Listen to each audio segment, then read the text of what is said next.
पिछले पार्ट में हमने देखा कि क्रोम की बहन और उसकी टीम एक बड़े ओर्ग से लड़ रही होती है और कलाइमा की टीम के लोग उसे धोखा देकर वहां से भाग निकलते हैं। तो कलाइमा अकेली ही उस ओर्ग पर अपने आइस स्पेयर से अटैक करती है, जिससे ओर्ग का एक हाथ कट जाता है। तो ओर्ग गुस्से में आकर कलाइमा पर अपने हथियार से अटैक करता है, जिससे एक ही वार में कलाइमा दूर जाकर गिरती है और बेहोश हो जाती है। तो क्रोम अपनी बहन को बचाने के लिए बीच में कूद पड़ता है और ओर्ग के पीछे जाकर उसे एक जोरदार घूसा मारता है, पर वो देखता है कि ओर्ग को कुछ नहीं हुआ होता, बल्कि ओर्ग और ज्यादा गुस्से में आ जाता है। इस पार्ट की शुरुआत में हम देखते हैं कि ओर्ग क्रोम पर हमला कर देता है, लेकिन क्रोम जल्दी से उस वार को डोज करके साइड में हो जाता है और ओर्ग के अटैक से बचते हुए ओर्ग के कटे हाथ को देखकर सोचता है, अगर हमारे लेवल के हिसाब से देखा जाए तो मैं इससे बहुत ज़्यादा नीचे हूँ, लेकिन अभी इसका एक हाथ कटा हुआ है तो मैं इसका फ़ायदा उठा सकता हूँ। और वैसे भी इससे ज़्यादा ज़रूरी कलाइमा की लाइफ है, जो अब मुझ पे ही डिपेंड करती है, तो मैं हार नहीं सकता। और अपनी पूरी ताकत जुटाकर ओर्ग के पेट पर वार करता है, जिससे ओर्ग का पेट फट जाता है और खून निकलने लगता है। और जब ओर्ग अपने कटे हुए पेट को देखता है तो वो और ज्यादा गुस्से में आ जाता है, पर क्रोम जल्दी से अपनी बहन का गिराया हुआ आइस स्पेयर उठा लेता है और ओर्ग के मुंह पर अटैक कर देता है। तो वो आइस स्पेयर सीधा जाकर ओर्ग के चेहरे पर लगकर टूट जाता है। तो क्रोम मौके का फायदा उठाकर ओर्ग के पीछे से हमला करने की कोशिश करने लगता है, लेकिन तभी ओर्ग अचानक से अपने हथियार से क्रोम पर हमला कर देता है, जिससे क्रोम का एक हाथ टूट जाता है। तो क्रोम कहता है, मैंने तो सोचा था कि मैं इसके लेफ्ट से अटैक कर सकता हूँ, क्योंकि इस तरफ का हाथ इसका कटा हुआ है, पर ये इतना भी आसान नहीं लग रहा है। और फिर वो अपने टूटे हुए हाथ को देखने लगता है, फिर ओर्ग की ओर देखकर कहता है, वैसे तो इसके पास एक ही हाथ है, लेकिन इसकी स्पीड और ताकत सच में बहुत ज्यादा मॉन्स्टरस है। मुझे कोई तो रास्ता निकालना ही होगा। मुझे एक ऐसा वार करना होगा जिससे कि ये एक झटके में खत्म हो जाए, क्योंकि मैं इसके ब्लाइंड स्पॉट पर बार बार हमला करने की कोशिश नहीं कर सकता। मुझे अपना वार करने के लिए ओपनिंग का इंतजार करना पड़ेगा। और वो तेजी से ओर्ग की ओर आने लगता है। तो जब ओर्ग उस पर अटैक करता है तो वो नीचे से लुढ़कते हुए बच जाता है, पर ओर्ग उस पर बार बार वार किए जा रहा होता है और क्रोम अपनी स्पीड का फायदा उठाकर इधर उधर निकल रहा होता है। तो क्रोम सोचता है, इससे कोई फर्क नहीं पड़ता कि ये कितनी बार अटैक करेगा, क्योंकि इसके पास सिर्फ एक हाथ है, तो मैं इसके हर अटैक को पहले ही प्रेडिक्ट कर सकता हूँ। और अगर मैं इसके हर अटैक पर फोकस करूँ तो मैं हर अटैक को डोज भी कर सकता हूँ। वैसे तो मेरा स्टेमिना एंडलेस नहीं है, पर फिर भी मैं इससे बचते हुए एक अपना वार करने के लिए मौका ढूंढ सकता हूँ। और क्रोम को ऐसा करते देख ओर्ग भी बहुत ज्यादा गुस्से में आ जाता है और वो लगातार क्रोम पर वार किए जा रहा होता है। तो क्रोम बार बार उसके वार को डोज करते हुए एक साइड में होता रहता है और कहता है, मैं वैसे तो डैड हूँ, लेकिन फिर भी मेरे अंदर इंसान का दिमाग है। मैं पेशेंट्स के मामले में कभी नहीं हार सकता। और एक और भागने लगता है, जिसे देखकर ओर्ग को बहुत तेज गुस्सा आने लगता है और वो बहुत तेज चिल्लाने लगता है। तो क्रोम कहता है, मुझे अपने दिमाग का यूज करना होगा। अगर देखा जाए तो इसके हाथ के बाद इसके दांत ही इसके सबसे करीबी वेपन है और मुझे पूरा विश्वास है अगर इसको मौका मिला तो ये उन्हीं का यूज करेगा। तो क्रोम सीधा अपने टूटे हुए हाथ को ओर्ग के मुंह में घुसा देता है और ओर्ग उस हाथ को दबाने लगता है। तो क्रोम कहता है, लो ये मेरा हाथ खा ले। और हम देखते हैं कि क्रोम का एक हाथ ओर्ग चबाकर अलग कर देता है। तो क्रोम कहता है, मुझे पता था कि तू बहुत ज्यादा ताकतवर और मुझसे बहुत ज्यादा हाई लेवल पर है और मेरे पास इसके अलावा और कोई मौका नहीं है। मुझे तुझ पे एक खतरनाक अटैक करना ही होगा और वो मैं तेरे दिमाग पर नहीं कर सकता, क्योंकि वो तेरे स्कल से प्रोटेक्टेड है, और ना ही तेरे दिल पे, क्योंकि वो तेरे रिब केज से प्रोटेक्टेड है। इसलिए मैं बस इसी समय का इंतजार कर रहा था जब तू अपनी गर्दन मेरे पास लेकर आएगा। और हम देखते हैं कि क्रोम ओर्ग की गर्दन में अपने दांत चुभो देता है और एक ही झटके में उसकी गर्दन फाड़ देता है, जिससे ओर्ग की डेथ हो जाती है। और क्रोम उसे देख रहा होता है। तभी वहां सिस्टम विंडो अपीयर होती है और बताती है, ओर्ग को मारने से 128 एक्सपी मिली और लेवल 14 से बढ़कर 18 हो गया है। तो क्रोम सोचता है, आखिरकार इस बार तो मैं किस्मत से बच ही गया, और अपनी रीजनरेशन स्किल का यूज करके अपने हाथ को दोबारा उगा लेता है और मन में सोचता है मेरी ये स्किल सच में बहुत यूजफुल है, क्योंकि जब तक मैं मरूंगा नहीं तब तक मुझे कोई डैमेज नहीं मिलता। और फिर क्रोम अपनी बहन की ओर देखकर कहता है मुझे माफ कर दो कालाइमा, क्योंकि मुझे नहीं पता था कि तुम मेरी इतनी ज्यादा चिंता करती हो। मुझे तो लगता था कि तुम मुझे बहुत ही छोटा आदमी समझती हो, पर तुम मुझ जैसे की चिंता करती हो जो कि अपने आप को भी प्रोटेक्ट नहीं कर सकता और फिर भी एक एडवेंचरर बनना चाहता है। और फिर कलाइमा को अपने कंधे पर लाद कर बाहर निकलने लगता है और मन में सोचता है अगर मैंने यहाँ कुछ नहीं किया तो कलाइमा फिर से मुझे ढूंढने डंजन में आएगी और वो बार बार ऐसा ही करती रहेगी। मुझे कुछ तो करना होगा। तभी क्रोम को उसकी तलवार दिखती है और वो तलवार को उठाते हुए कहता है क्या ये तो वही तलवार है जिसे मैंने यहाँ फेंका था।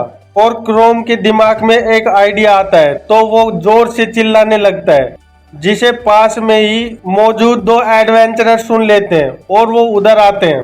तो क्रोम कलाइमा पर अटैक करने का नाटक करता है, जिसे वो लोग देखकर कहते हैं एक लड़की पे अटैक हो रहा है और तीर चला देते हैं।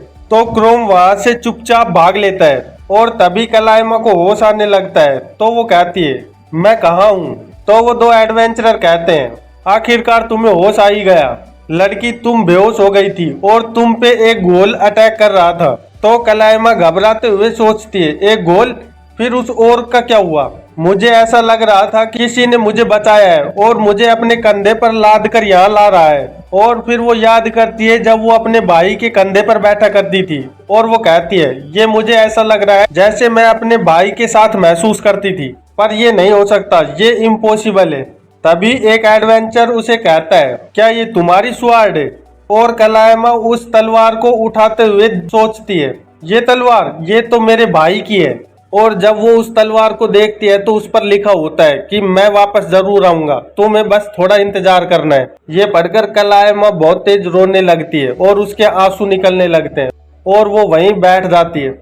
और इधर क्रोम भागते हुए सोच रहा होता है हम दोबारा जरूर मिलेंगे, बस मुझे 2 लेवल और चाहिए, उसके बाद मैं फिर से इवॉल्व कर जाऊंगा और मुझे विश्वास है कि मैं और ज्यादा इंसान की तरह दिखने लगूंगा। और हमें दिखाया जाता है कि क्रोम का लेवल 18 हो गया है और यहीं इस चैप्टर का अंत हो जाता है। नेक्स्ट पार्ट में हम देखते हैं कि क्रोम कुछ मॉन्स्टर्स का पीछा कर रहा होता है। उन मॉन्स्टर्स का नाम बगबियर होता है जो लेवल 14 पे होते हैं और क्रोम उन्हें पकड़ पकड़ कर मार रहा होता है। एक बगबियर को मारने से उसे 15 एक्सपी मिलती है। फिर उन्हें मारकर वो एक पत्थर पर बैठ जाता है और एक बगबियर को हाथ में लेकर खाने लगता है और कहता है ये स्वाद में बहुत ज्यादा खराब है। और कहता है इनके टेंटिकल तो ऐसे हैं जैसे कोई रबड़ चबा रहा हो और इनकी स्किन लोहे जैसी हार्ड है और इसके अंदर का भाग भी ऐसा है जैसे सड़ा हुआ गोबर हो। मैं तो ऐसे ही एक बगबियर के खाने से मरा था। मुझे विश्वास नहीं हो रहा है कि ये लोग इंसानों को भी खा सकते हैं।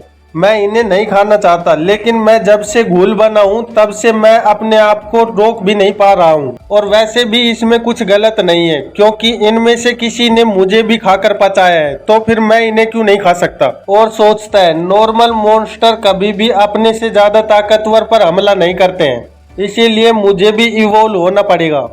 और वो अपनी सिस्टम विंडो खोलकर देखता है और कहता है मैं बहुत ही जल्दी लेवल 18 पर पहुंच गया हूं और जब मेरा इवोल्वेशन विथ से घूल में हुआ था तो मैं और ज्यादा इंसान की तरह दिखने लगा था। और अगर मेरा एक बार और इवोल्वेशन हो जाए तो शायद मैं टाउन के अंदर भी जा पाऊं। वैसे अब ऐसी चिंता करने से कोई फर्क नहीं पड़ता क्योंकि मैं इसमें कुछ भी नहीं बदल सकता, जो होना है वो तो होकर ही रहेगा। वैसे तो मुझे सिर्फ 2 लेवल ही चाहिए नेक्स्ट इवोल्वेशन के लिए, लेकिन फिर भी मुझे लग रहा है कि मैं अभी बहुत दूर हूँ क्योंकि मैंने कभी एक्सपेक्ट नहीं किया था कि मुझे इतने ज्यादा हाई लेवल मॉन्स्टर से लड़ना होगा। पर किस्मत ने मेरा साथ दिया और मैं बच गया, पर मुझे आगे से ऐसी फाइट को अवॉइड करना होगा क्योंकि शायद आगे मेरी किस्मत साथ ना दे।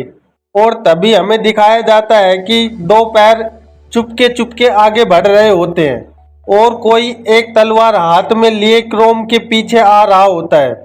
और इधर क्रोम सोच रहा होता है वैसे इस वक्त मैं जिस डंजन के जिस भाग में हूँ वहाँ मुझे कोई और तो नहीं मिलने वाला, बस मुझे अपना टाइम लेना है और अपने से कमजोरों पर हमला करते रहना है। और तभी वहाँ एक तलवार का स्लैश होता है और ब्लड बिखरने लगता है। और फिर हम देखते हैं कि एक बगबियर के दो हिस्से हो गए होते हैं। तो क्रोम पास में ही बैठकर सोच रहा होता है, शिट, बच गया, ये तो बहुत करीब था। सच में कितना पावरफुल अटैक था ये, आखिरकार इसका लेवल कितना है। और फिर हमें एक अजीब सा प्राणी दिखाई जाता है जिसका नाम गारगोयल होता है, जो लेवल 21 पर होता है। ये देखकर क्रोम कहता है, क्या लेवल 21? और गारगोयल क्रोम पर अटैक कर देता है। तो क्रोम जल्दी से पीछे हटते हुए कहता है, इतने ज्यादा लेवल का मॉन्स्टर, पर इतने लेवल का मॉन्स्टर तो डंजन के इस भाग में नहीं आते। और गारगोयल अपने मुंह से फायर अटैक कर देता है, जो क्रोम के हाथ की स्किन के पास जाते ही उसे जलाने लगता है। तो क्रोम कहता है, इससे तो बहुत ज्यादा जलन हो रही है, आखिरकार ये चीज क्या है। पर तभी गारगोयल अपनी आग को चीरते हुए तलवार लेकर उस पर हमला करने आगे बढ़ जाता है। और क्रोम जल्दी से उसे डोज करता है, लेकिन वो तलवार उसके गाल को चीरते हुए निकल जाती है और उसके गाल से ब्लड निकलने लगता है। और फिर गारगोयल क्रोम पर एक घूंसा मारता है, जिससे क्रोम डंजन की दीवार पर जाकर लगता है। और वो उठते हुए कहता है, मैं बड़ी मुश्किल से इसकी तलवार को डोज कर पाया, फिर भी इसकी तलवार ने मुझे घाव तो दे ही दिया। सच में कितनी ज्यादा स्पीड है इसके पास, और ये कितना ज्यादा ताकतवर है। इसने अपनी फ्लेम का यूज करके मुझे पहले अंधा किया और फिर उसके अंदर से मुझ पर अटैक भी कर दिया। मैं ओर्क के खिलाफ तो सिर्फ इसलिए जीत पाया था क्योंकि कलाइमा ने उसका एक हाथ काट दिया था। वैसे तो मेरा लेवल उसकी वजह से बहुत बड़ा है, लेकिन इससे तो मैं बहुत ही कमजोर हूँ और मेरा कोई जीतने का चांस नहीं है, तो मुझे यहाँ से भाग लेना चाहिए। और क्रोम वहाँ से भागने लगता है, पर गारगोयल उसके पास तेजी से आने लगता है। तो क्रोम कहता है, क्या ये इतना ज्यादा तेज कैसे हो सकता है। तो क्रोम उसे अपने पास आते देख अपने हाथ को अटैक के लिए तैयार कर लेता है और गारगोयल पर एक खतरनाक घूंसा मारता है। पर वो देखता है कि गारगोयल के चेहरे पर एक छोटा सा स्क्रैच भी नहीं आया है। तो वो मन में सोचता है, अब क्या करूं, मेरे वार का तो इस पर कोई फर्क नहीं पड़ रहा है, मुझे कुछ और ही सोचना होगा। पर तभी गारगोयल अपनी तलवार से क्रोम पर वार कर देता है, जिससे क्रोम के पेट पर भी घाव बन जाते हैं। तो वो अपना पेट पकड़कर वहां से भागते हुए सोचता है, इसका लेवल और इसकी स्किल मेरे लिए बहुत ज्यादा है, मैं इनको नहीं हैंडल कर सकता। और क्रोम एक ऐसी जगह पर आ जाता है जहां से नीचे एक खाई होती है और वो कहता है, आगे तो बहुत बड़ी खाई है, अब मैं क्या करूं। और तभी उसके पीछे गारगोयल आ जाता है और अपनी फायर को अपने मुंह में तैयार करने लगता है और एक खतरनाक फ्लेम अटैक क्रोम पर कर देता है। तो क्रोम अपने चेहरे को अपने हाथ से ढकने की कोशिश करने लगता है और गारगोयल पिछली बार की तरह ही आग को चीरते हुए अपनी तलवार को लेकर आगे आता है, पर उसके सामने क्रोम नहीं होता और वो उस खाई में गिरने लगता है। और हम देखते हैं कि क्रोम खाई की दीवार पर चिपका हुआ होता है और वो कहता है, तुम एक ही ट्रिक को मेरे ऊपर बार बार नहीं कर सकती, और वैसे भी इस जगह को मैं अब अच्छी तरह जान गया हूँ, तो मेरे पास बचने के और छुपने के बहुत जगह हैं। और फिर क्रोम गिरते हुए गारगोयल पर कूद जाता है और अपने दांतों का यूज करके उसे चबाने लगता है और कहता है, जो यहाँ रहते हैं उनको कभी भी कमजोर मत समझना। और हम देखते हैं कि वो दोनों जमीन की ओर गिरने लगते हैं। तो क्रोम उसको जमीन पर गिरने का फायदा उठाकर उसके चेहरे पर एक जोरदार घूंसा मारता है, जिससे गारगोयल तुरंत ही मर जाता है। और क्रोम कहता है, आखिरकार मैं जीत ही गया। और उसे मारने से उसे 108 एक्सपी मिलती है और उसका लेवल भी 18 से 20 हो जाता है। कहता है, तुम्हारा फॉल डैमेज के लिए बहुत बहुत धन्यवाद, तुमसे जीतने का मेरे पास और कोई तरीका नहीं था। और हम देखते हैं कि क्रोम के पास ही गारगोयल के टुकड़े बिखरे होते हैं, जैसे कोई पत्थर की मूर्ति टूट गई हो। तभी क्रोम को याद आता है, क्या लेवल 20, इसका मतलब मैं अब इवोल्व करने वाला हूँ। और तभी सिस्टम स्क्रीन बताती है, गूल अपने लेवल कैप पर पहुंच गया है और उसने अपनी इवोल्वेशन कंडीशन को फुलफिल कर दिया है। तो क्रोम कहता है, फाइनली टाइम आ ही गया। वैसे तो मैं इतने ज्यादा ताकतवर विरोधी से नहीं लड़ना चाहता था, पर इसका धन्यवाद कि मैं अपने लेवल तक तो पहुंचा। और जल्दी से तालाब के पास आते हुए सोचता है, मुझे अपने इवोल्वेशन के बाद सबसे पहले ये चेक करना है कि मेरा चेहरा आखिरकार दिखता कैसा है। और अपनी मुट्ठी बंद करते हुए कहता है, प्लीज मुझे इंसान जैसा दिखने वाला कुछ बनाना। और क्रोम के अंदर से बहुत तेज रोशनी निकलने लगती है और उसका इवोल्यूशन चालू हो जाता है, जिससे उसके चेहरे की स्किन फटने लगती है और उसके शरीर की मांसपेशियां फूलने लगती हैं और एक जोरदार धमाका होता है और सिस्टम स्क्रीन अपेयर होती है, जिसमें बताया जाता है कि आपका इवोल्यूशन शेप शिफ्टर में हो गया है। और फिर हमें क्रोम का नया रूप शेप शिफ्टर दिखाया जाता है, जो दिखने में सच में बहुत ही खतरनाक लग रहा होता है और उसके चेहरे पर एक मुखौटा होता है। और फिर हमें सिस्टम स्क्रीन में शेप शिफ्टर की जानकारी दी जाती है। लेवल 20 हेल्थ पॉइंट 48 माना पॉइंट 9 रैंक सी। और इसी के साथ इस चैप्टर का अंत हो जाता है। तो फिर मिलते हैं एक नए चैप्टर में, तब तक के लिए बाय बाय।